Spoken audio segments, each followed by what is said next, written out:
Okay, let's call this meeting to order, the Municipal Audit Committee, and we'll start with introductions, and we'll start with this young lady here. This young lady? Yeah. I'm sorry, Elizabeth Jensen with the clerk's office. I'm Michelle Drew, and I'm the partner in charge of the engagement with BDO. I'm Tom Fink, the controller.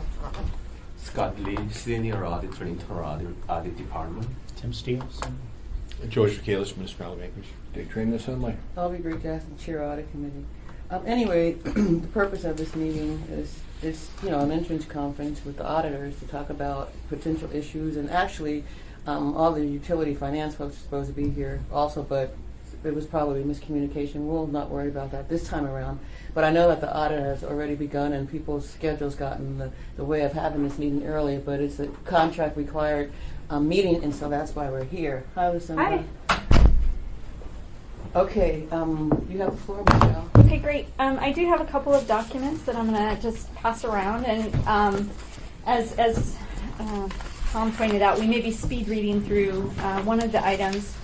The first item on the actual BDO letterhead is planning communication. Again, it covers some of the required elements. For those of you who have sat through both the entrance meeting as well as the exit meeting, professional standards do require a certain number of required communications that we as the external auditors put forward to you.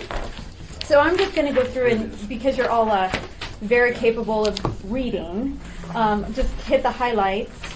We are happy this year to be returning, although we are BDO now because Macunda Cottrell was sold during 2013.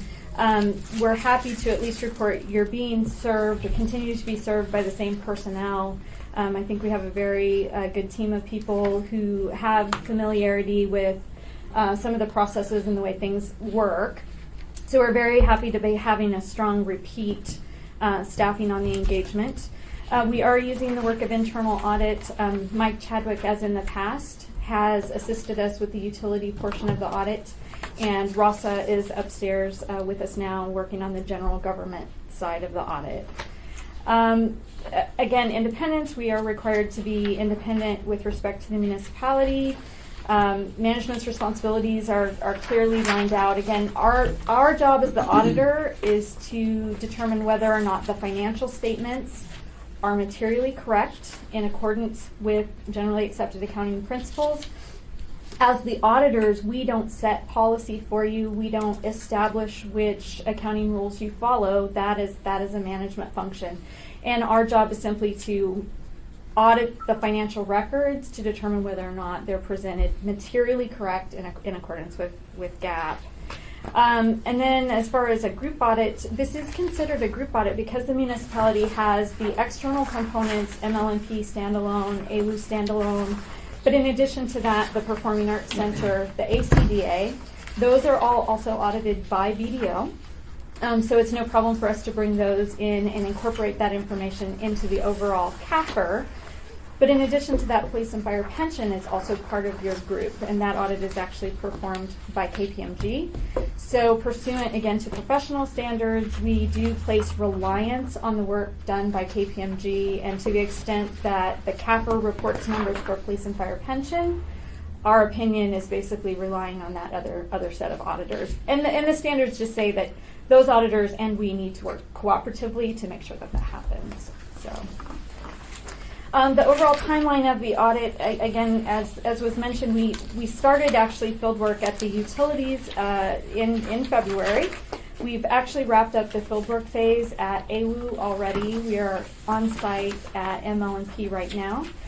Those two phases of the audit are going so far so good.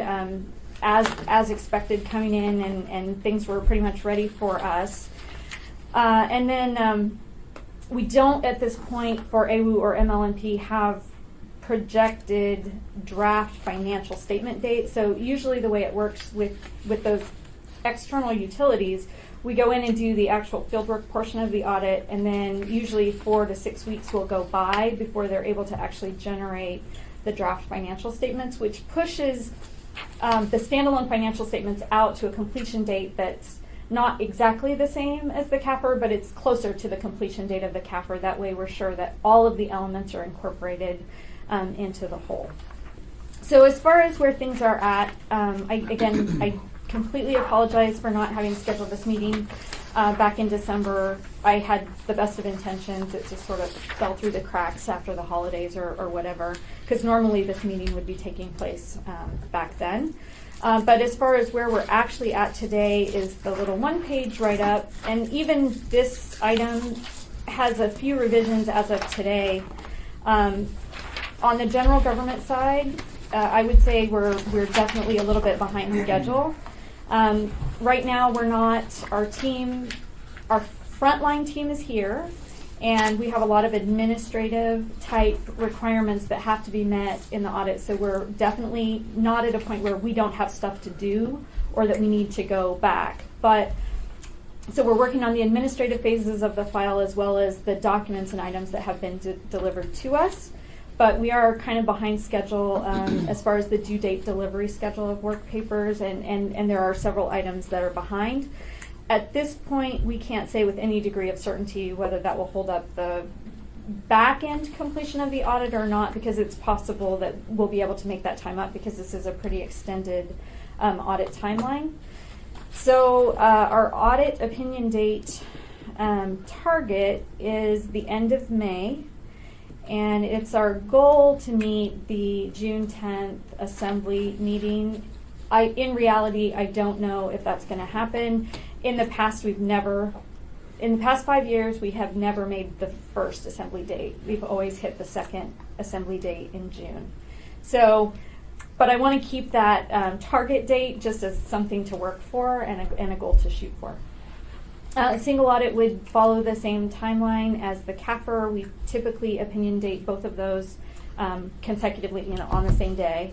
Again, AWU, a target opinion date of May 16th, MLMP May 23rd, the port on May 21st, and then Civic Ventures is quite small and can wrap up very quickly. We have a target date of April 4th. I'm actually going to revise that to April 1st in hopes that we can possibly get onto the, because the standalone report, they also have a board and they only meet quarterly, so we're going to try to hopefully get on that board meeting date in April. So that's basically kind of where it's at from a planning standpoint, and I'd be happy to answer any questions. Any questions from anybody? Well, I have a few. Thank you for your report. What can you tell me why, or tell us why you're behind? At this point in the game, the controller division is a little behind in its due date delivery schedule, and I think it's twofold. I mean, there are resources that are focused on the SAP project, but in addition to that, there's been a lot of turnover in that department. And Brandon, when did you start? I started in October. So positions that maybe are filled now, but really weren't filled for a big part of the year. And certainly, for example, to losing Jenny Fritz, very long institutional knowledge and history. So a lot of turnover in the department, just a lot of new faces, as well as that SAP project. Okay. And what about the weekly progress reports that are required by contract? Yeah, they will be coming out effective immediately, and I have no excuse for not having sent them out up to this point. Okay. I just wanted to bring that up because I hadn't seen any. Mm-hmm. But, No, but we thank didn't. you. We hadn't sent them and out. the contract now allows for them to happen by email, so Mhm. that's a good thing. Mm-hmm. And then there's one other issue, I think, that's pretty relevant, and it's the engagement letter. There were issues with the engagement letter, and it was never signed. We never signed the engagement That's letter. correct. So you want to talk about that a little bit? And Yeah.